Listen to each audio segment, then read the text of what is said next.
may know him as the dog in the parade, the Mooresville Downtown Parade. So I'm sure we'll be able to throw a clip up on that one. Yeah, now I recognize you. Thanks for coming on the show. Thank you for having me. And we're going to learn a little bit about some health tips for our pets. But before we get to that, just give us a little bit of background on the Village Animal Hospital and your background. Okay. Village Animal Hospital, we opened in the spring of 2000, so it's almost our 10th year anniversary. Originally, I'm from the Boone area. I went to Appalachian State undergraduate for 3 years, then went to the University of Georgia College of Veterinary Medicine, graduated there in 1977, and first opened Appalachian Veterinary Hospital back in Boone, and then merged that office with a colleague and friend of mine in Boone, Appalachian New River Veterinary Associates. So that's for about the first 15 years I did both small animal and large animal medicine. You grew up on a farm, or you've been around animals your whole life? I have, and my body and my family, wrestling with large animals, it takes its toll. So we're totally a small animal office now at Village Animal Hospital. All right, wonderful. Well, what kinds of health concerns should people be primarily focused on? If you're going to do preventative medicine for your pets, what are the things that you don't want to skip? Well, especially in this area, because I guess it changes from whether you live East Coast, West Coast, North, South. Well, I think first of all, clients should think and research whether they can afford a pet. And so many times I've seen this over and over where they'll go to a pet store, a flea market, they'll get wrapped up in the emotion of seeing a puppy and a kitten. Cute puppy.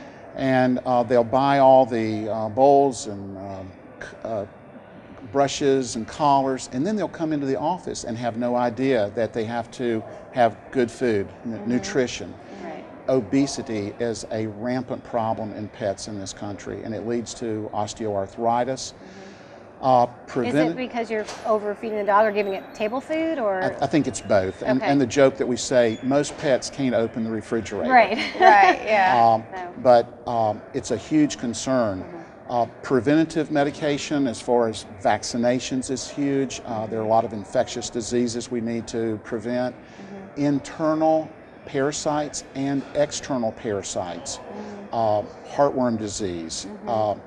Spaying and neutering is huge because, say, for example, a male that's not been neutered is more likely to wander and roam, getting into fights. I would want to stress, too, being in a safe, loving, caring environment.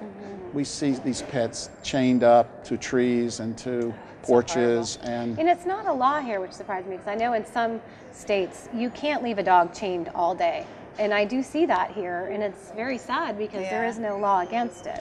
Well, that's true, but if you see a pet that in your mind is being abused, I would call animal control, and it's Iredell County Animal Control, and they're based out of Statesville, and they've got a good group, and they will research it. The other thing is behavioral issues. We see a lot of pets that become unmanageable for lack of obedience training. And a lot of pets end up, unfortunately, being euthanized if they cannot be controlled. Yeah, that's really sad. As far as medical issues or what you see, and again, we want to definitely focus on the preventive side, what are some of the biggest problems that you see in this area? Is it heartworm? Is it, because we don't have a ton of mosquitoes, so is there one thing that you could? Well, I would have to say intestinal and external and internal parasites. A lot of fleas, a lot of ticks. Ticks carry a lot of bad things, not only in people but pets. Lyme's disease, we see that in dogs. Rocky Mountain spotted fever. Fleas cause a lot of irritation on a pet's coat, a lot of scratching. This area, hyperthermia. Now, believe it, we've come through this cold winter. It's hard to believe in a few months we're going to be in the 70s plus. But a little fact that in the car, a pet being in a car for 30 minutes, the temperature in the car is 35 degrees higher than the ambient temperature outside. An hour in the car, 45 to 50. Heat stroke is huge. Living around the lake, it's great, but pets that swim, water dogs, there's more skin problems and more ear problems.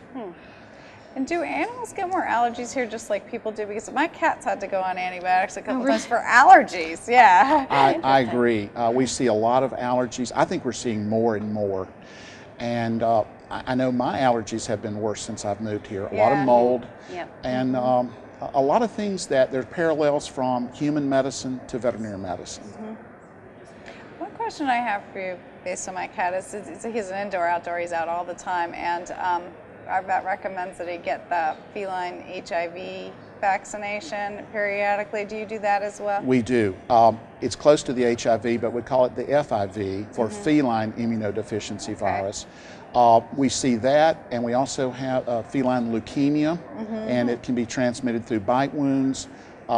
If you were to feed your cat outdoors and a stray were to come in, cats can also contract that from their mother even before they're born. So it's very important for the kitten to be tested on the first visit to the veterinarian. Okay. Talk a little bit too. If you go on the Village Animal Hospital website, there's a tremendous amount of information on there, and you've got some pretty state-of-the-art equipment and also dental equipment, so in which I wasn't as familiar with. So talk a little bit about the dental side and some of the other improvements that you've recently done and some of the capacity. Well, we've done our part this past year to try to help the stimulus package. We've spent a lot of money. We brought in a new whole body digital X-ray unit, and it's improved our capacity. We can take images now in 6 seconds. Wow. Before we had to go into the dark room and develop the plate, and it would take 2 to 5 minutes. And if the pet isn't positioned properly, we can take another snap in 6 seconds. We can burn CDs for clients to take home. If you had an injured cat, we could send it home with you. You could show your friends, or if you had to go to a referral clinic. We also can send these images over the internet with a click of a mouse. We're using specialists in California right now. Dental digital, we brought that on board. It's enhanced our ability to look at the pathology underneath the gum line. Roughly 40–45% of a tooth you can't see.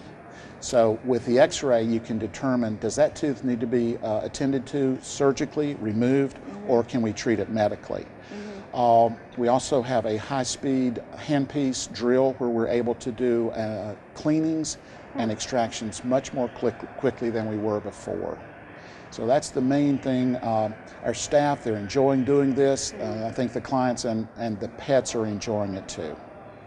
Well, and you also have a special on LKNSavings.com where if you have a new client that wants to bring their pet in, they get a free nail trim, which is nice, and you're also giving a free regular exam with any vaccination given, which is so important for pets to come in and get their vaccinations. I can't stress the importance of an annual exam. 1 year for us on a calendar year is equivalent to 7 to 9 years for a pet. That's a very good point. February was National Pet Dental Month. We've just come through that, offering a 20% discount on dental cleaning and the anesthetic.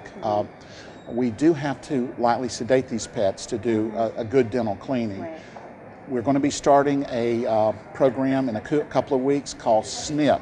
So the male dogs need to understand that, but it's a discount on anesthesia and surgical spaying and neutering. And it's unbelievable how many pets are euthanized in this county alone. How many? Do you have a figure for I do. It's improving. In 2008, there were like 2,500 dogs and 3,000 cats. Wow.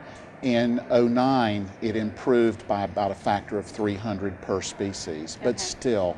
It's a very serious problem in the area. I would encourage clients, before they go buy that new puppy, to look at these rescue groups.